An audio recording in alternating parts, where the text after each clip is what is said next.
Welcome Sukesh Pamkem Carsio Gang. Whenever we talk about hypercars, we think of a very aerodynamic and sharp-looking car that offers extreme power. Whether it has a V12 engine, W12 engine, or even a W16 engine, which can cut through speeds of 200, 300, even 400. Overall, an ultimate high-performance car that sports cars.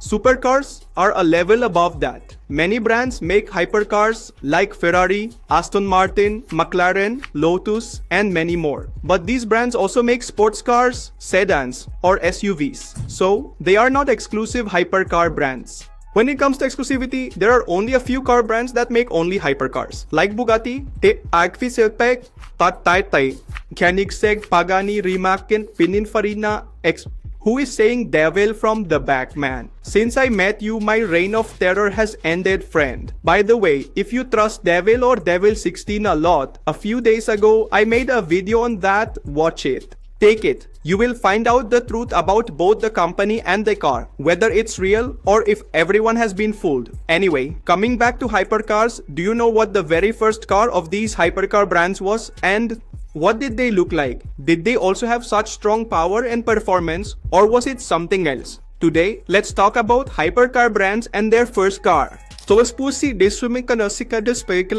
talk about the first brand, it is Pagani. Pagani is a brand that I personally like a lot. Personally, even if they have only 3, 4 or 5 models, each one is a masterpiece. Be it the Utopia, Imola or Pagani Huayra. In terms of looks, 10 on 10. In terms of power and performance, 10 on 10. And when it comes to sound, there's no comparison. Anyway, talking about Pagani brand's very first car, that is the Zonda C12. Zonda C12 is a mid-engine Italian car from Pagani, which debuted for the first time at the 1999 Geneva Motor Show.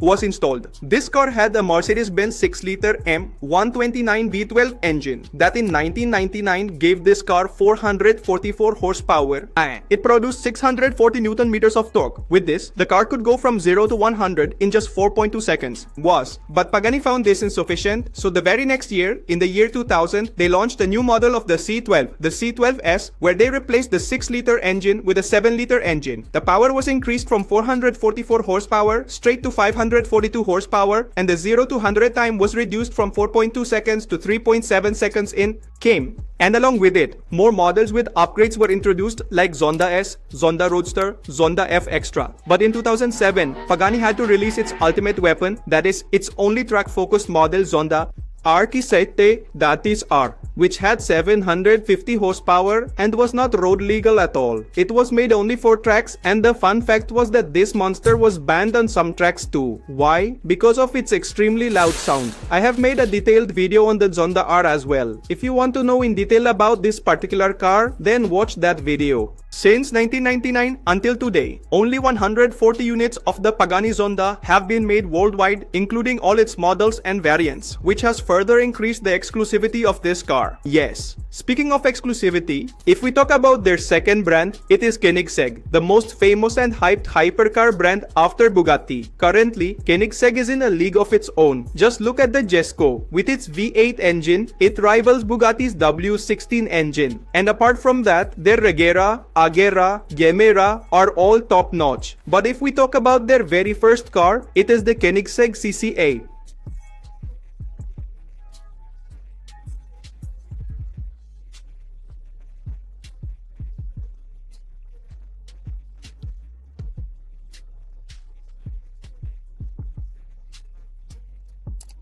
655 horsepower and 750 Newton meters maximum torque, with which this car can go from 0 to 100 in 3.5 seconds and also reach a top speed of 390 km per hour. It is. The CC8S is a 2-door 2-seater car with a Targa top design. That means you can remove its roof if you want to drive with an open top on mountains and such. The entire chassis of this vehicle is made from reinforced carbon fiber, which is attached to its steel and aluminum subframe, and the remaining body panels of the vehicle are made of pure carbon fiber. Carbon fiber. Besides that, as you all know, in such vehicles, the front wheel section is a bit smaller compared to the rear, which it also has this. That is, there are 18-inch alloys in the front and 20-inch alloys in the rear, installed with Michelin Pilot tires. Yes, the same tires that Bugatti also uses in their cars. Yes, the production of the Koenigsegg CC8S lasted from 2002 to 2003. That means this vehicle was in production for just about 2 years. Only a total of 6 examples of this car were made, so worldwide, only 6 CC8S exist, ultra rare buy.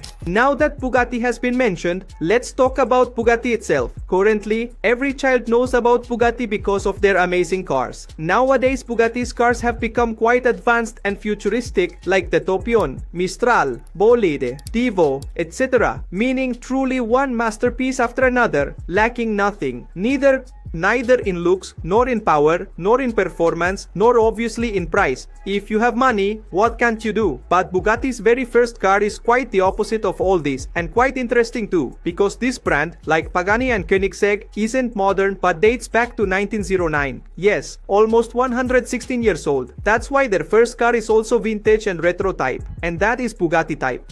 13. Generally, their very first car was the Type 10, but that wasn't a production unit. Rather, Ettore Bugatti, the founder of Bugatti, made it for his personal use, so we will not count that. Hence, Bugatti's very first production car was Type 13. The Type 13, which came in 1910, was Bugatti's chauffeur-driven racing car equipped with a 1.4-liter, that is 1400cc 4-valve engine that produced around 30 horsepower. Considering the 300-kilogram weight of the car, it was quite appropriate for that time.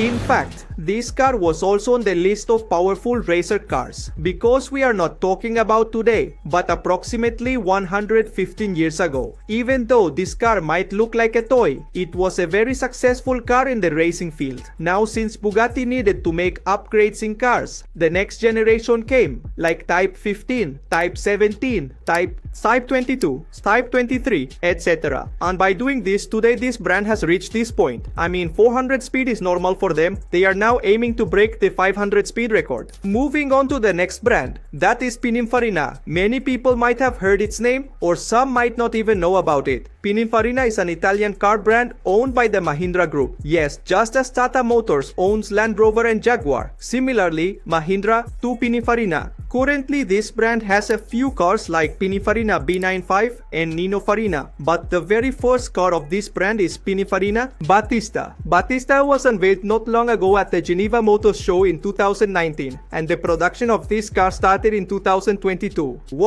Battista is their hyper-electric car. Yes, it is a pure EV car equipped with a total of 4 motors. That means with each wheel it becomes an all-wheel drive vehicle. With its 4 electric motors and a 120 kilowatt battery, it produces 1900 horsepower. Yes, 1900 horsepower and 2340 Newton meters of peak seat torque. Oh, seriously, dude. In a Bugatti, to get power out of the engine, here you just connect motor and battery. It means it's not that complicated. With its 1900 horsepower, this car can reach a speed from 0 to 100 in just 1.86 seconds.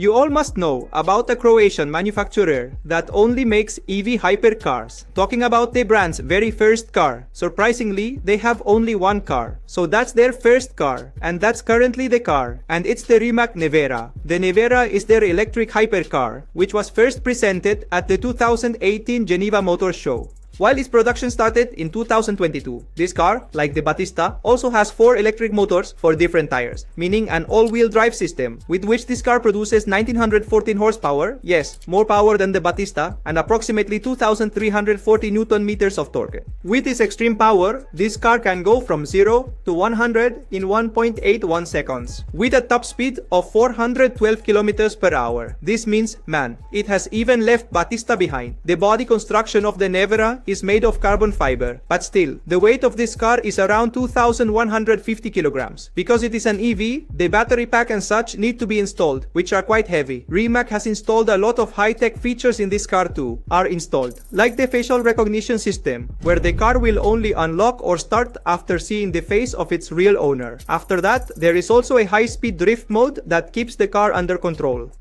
Additionally, the Nevera also offers self-driving capabilities like Tesla. For this, it is equipped with 8 cameras, 6 radars, and 12 ultrasonic sensors. The production of Rimac's Nevera is limited to only 150 units, with the price of a single unit being around 20 to 21 crore. Okay, so these were some exclusive hypercar brands and their first cars. Tell in the comments which brand's car you like the most. If you liked the video, like and subscribe. Bye. Kita pasamis biye, tayo kaite.